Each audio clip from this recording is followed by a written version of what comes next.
Washington भागे Netanyahu, Khamenei का missile युद्ध।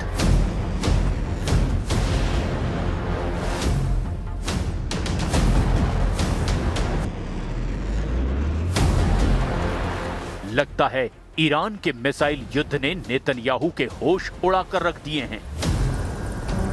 खबर है 11 फरवरी को नेतन्याहू वॉशिंगटन में ट्रंप के साथ इमरजेंसी मीटिंग करने जा रहे हैं। खौफ में इजराइल 30 दिन में बनाई 3000 ईरानी मिसाइल।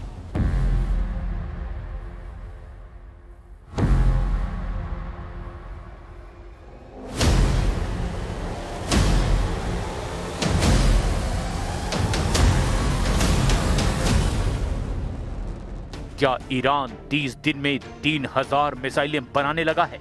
एक रिपोर्ट ने अमेरिका और इजराइल की नींद हराम कर दी है।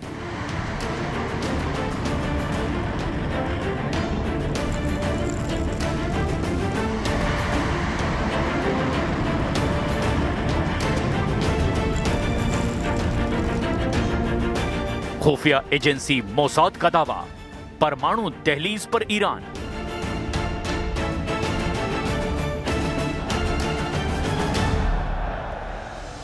हैरानी की बात तो यह है कि इजराइल की खुफिया एजेंसी मोसाद ने दावा किया है कि ईरान परमाणु बम बनाने के बेहद करीब है और इसे तुरंत रोकना बेहद जरूरी है।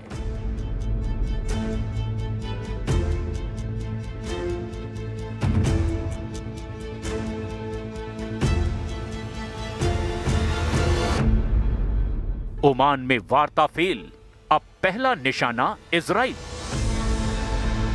दावा किया जा रहा है कि ओमान की राजधानी मस्कट में ईरान अमेरिका की वार्ता फेल हो गई है। राहबर्द हमेशगी शहीद सुलेमानी। दावा तो यहां तक किया जा रहा है कि ईरान का पहला टारगेट इजराइल होने वाला है।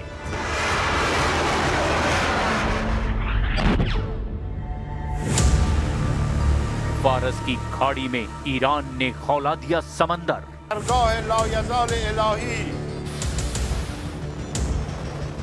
फारस की खाड़ी में ईरानी नौसेना की तैयारियों ने अमेरिकी सेना को हैरान करना शुरू कर दिया है। खबर है कि 1000 आत्मघाती ईरानी स्पीड बोट हमले के लिए तैयार हैं।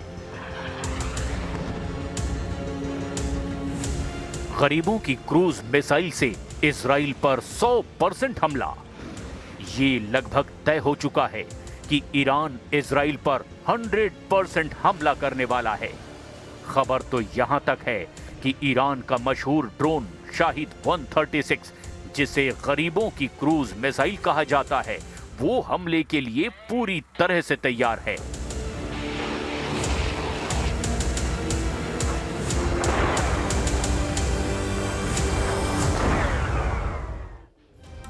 स्वागत है आपका न्यूज 18 के स्टूडियो में, पावर्ड बाय विक्रम टीवी। जंगी हालात के बीच खौफनाक साजिश का कच्चा चिट्ठा लेकर हाजिर हूं मैं, प्रशांत चुरहे।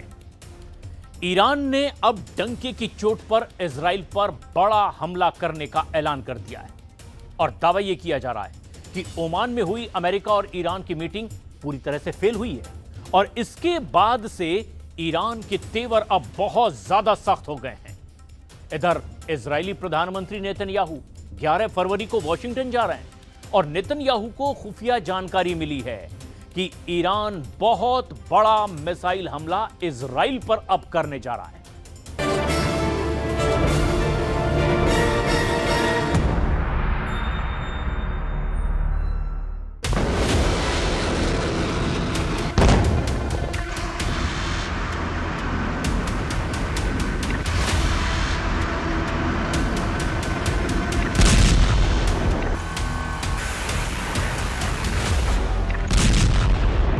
We will not allow this threat to continue. We are with you. We will respond. You have to face severe consequences.